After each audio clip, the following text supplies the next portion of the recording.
I think నేను almost దానికి screen మీద క్రెడిట్ కూడా ఇప్పుడు అందరికీ ఇష్టమైతే ఆ క్రెడిట్ అది ప్రపోజ్ చేద్దాం అనుకుంటున్నాం మా మా యూనిట్‌లో.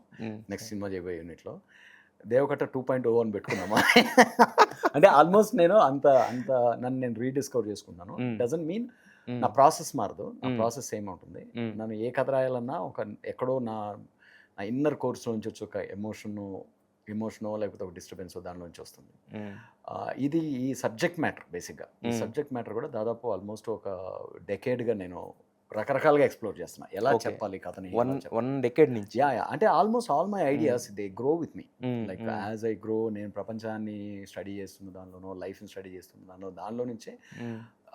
That is end of the day అలా కథ ఏ కథనైనా అలాగే చూస్తాను నేను. హ్మ్. ఆ హ్మ్. కథ మనకెప్పుడు రిలవెంట్‌గా ఉంటుందంటే, మన లైఫ్‌లో ఏదో ఒక కాన్‌ఫ్లిక్ట్‌కో, కండిషన్‌కో, ఒక ఎలిమెంట్‌కో, ఒక సిట్యుయేషన్‌కో హ్మ్. ఒక ఎసెన్స్‌కో రిలేటబుల్ అయినప్పుడే దాన్నో కొత్త కోణంలోనో, కొత్త దృక్పథంలోనో మనం ఆవిష్కరించగలిగినప్పుడే యెస్.